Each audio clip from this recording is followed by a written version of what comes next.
हरे कृष्णा।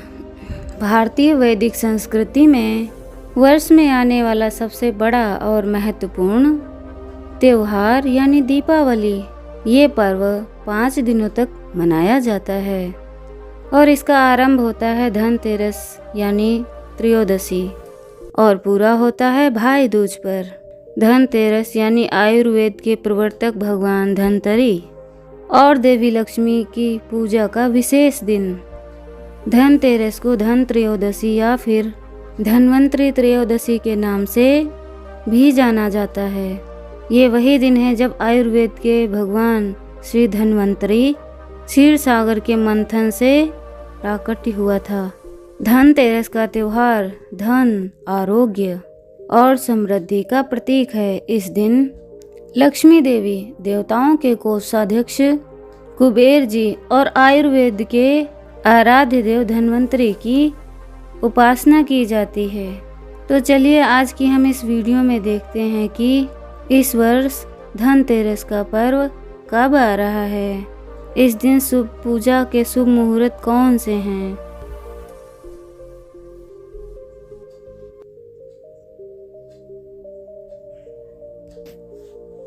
त्रयोदशी तिथि का आरंभ प्रातः 10:31 से तिथि पूर्ण होगी। 30 अक्टूबर बुधवार दोपहर 1:15 पर धनतेरस के दिन यानी 29 अक्टूबर 2024 प्रदोष काल का समय है 29 अक्टूबर 2024 मंगलवार सायं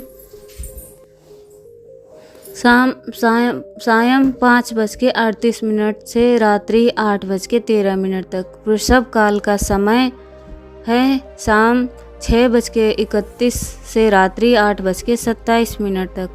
धनतेरस के दिन पूजन करने का समय है, धनतेरस पूजन का समय है 29 अक्टूबर 2024 मंगलवार शाम 5:38 रात्रि 8:13 तक।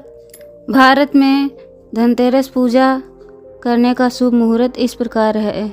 पुणे में है 7:01 से लेकर 8:33 तक।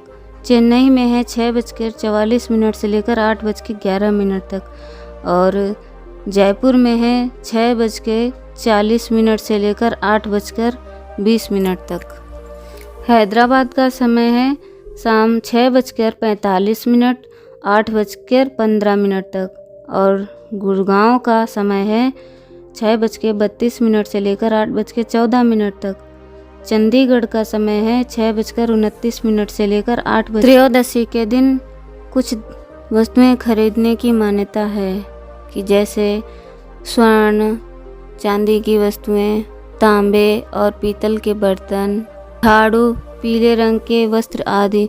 और कुछ स्थानों पर यह मान्यता है कि त्रयोदशी के दिन हम धन के देवता की पूजा करते हैं, इसलिए इस दिन हमें कुछ भी खरीदना चाहिए घर के धन। लेकिन लक्ष्मी देवी की पूजा करते समय इस बात का ध्यान रखें कि देवी लक्ष्मी के आराध्य देव हैं भगवान विष्णु, और जब भगवान विष्णु के साथ देवी लक्ष्मी को घर में आमंत्रित किया जाता है तो वे सदा ही उस घर में निवास करती हैं। इसलिए जहाँ भगवान श्री हरि के नाम का जप होता है, उनके कार्यकलापों का श्रवण और कीर्तन होता है, उस घर में लक्ष्मी देवी का भी वास रहता है।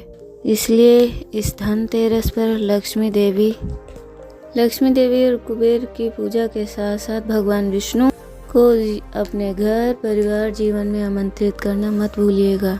ब्रह्म वैवर्त पुराण में एक श्लोक आता है जिसमें भगवान नारद मुनि से कहते हैं, भगवान यत्र कृष्णस्य भक्तस्य पितामह साधु कृष्ण प्रिया देवी तत्र तिष्ठति संततम। अर्थात हे नारद, जहाँ कहीं भगवान श्री कृष्ण और उनके भक्तों की निरंतर प्रशंसा होती है, जहाँ कहीं भी भगवान और उनके अर्चा विग्रह नाम कीर्तन होता है, वहाँ कृष्ण प्रिया लक्ष्मी देवी सदा निवास करती हैं। ब्रह्म वैवर्त पुराण में गणपति खंड में लक्ष्मी जी कहती हैं, स्थिरा पुण्या गोहे सुनीति पथ वेदिनाम गृहस्थानां निपाणा बहवा पुत्रवत् पालनवानयताम्। हे द्विजवृंद, पुण्यवानों के घर में मैं स्थिर होकर निवास करती हूँ और उत्तम नीति से चलने वाले गृहस्थ और राजाओं के वहाँ रहकर पुत्र की भांति उनका पालन करूँगी। तो इस प्रकार जहाँ धन, नीति, भगवान श्री कृष्ण की भक्ति का आचरण होता है, वहाँ लक्ष्मी देवी का सदैव वास रहता है। इसलिए प्रयास करें कि अपने इन सात्विक मूल्यों, धार्मिक सिद्धांतों, परम भगवान श्री कृष्ण की भक्ति प्राधान्य दें और ऐसा करने से लक्ष्मी देवी स्वतः आपके और आपके परिवार के जीवन में सदैव वास करेंगी। सामान्य लोग इस वर्ष में देवी लक्ष्मी की पूजा आराधना करते हैं और परिवार के लिए उनसे सुख, समृद्धि और धन की याचना करते हैं। लेकिन धनतेरस का अर्थ सिर्फ लक्ष्मी देवी की पूजा करने तक सीमित नहीं है। ये वो दिन भी है जब भगवान विष्णु के 12वें अवतार भगवान धन्वंतरी प्रकट हुए थे। वे आयुर्वेद विज्ञान के प्रवर्तक आचार्य भी हैं। जीवों के स्वास्थ्य के लिए सर्वश्रेष्ठ ग्रंथ और विद्या प्रदान किए। इसलिए धनतेरस के दिन सिर्फ सोने और चांदी के धन के नहीं, अपितु आरोग्य रूपी धन की आराधना करनी चाहिए। भगवान धन्वंतरी के प्रति हमें कृतज्ञता व्यक्त करते हुए उनका स्मरण और पूजन करना चाहिए। अब देखिए, कई लोग लक्ष्मी देवी के साथ गणेश जी की पूजा करते हैं, जो कि सर्वथा अनुचित है।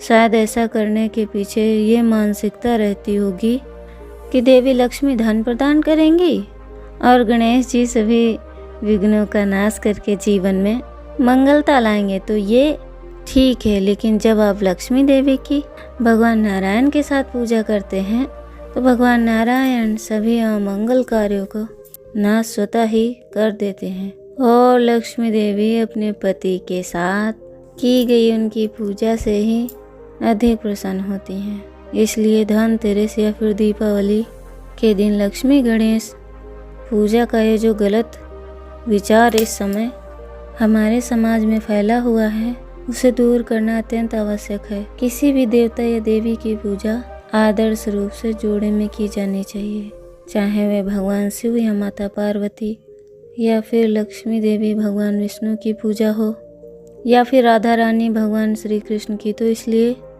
झूठे फैले हुए तथा कथित मान्यताओं में ना फंसें और हमारे शास्त्रों में वर्णित नियमों का पालन करते हुए वे ही देवी देवताओं की पूजा करें। तो इस बार लक्ष्मी गणेश की नहीं, लक्ष्मी नारायण की पूजा करें।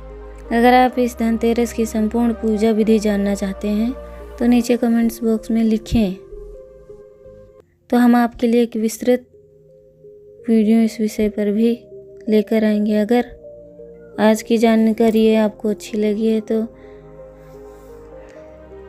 अपने व्हाट्सएप ग्रुप और मित्रों को शेयर करते हैं, तो आपके मित्रों को धनतेरस और पूजा विधि जानने के लिए उनको जानकारी मिल सके। तो आप लोगों का बहुत बहुत धन्यवाद।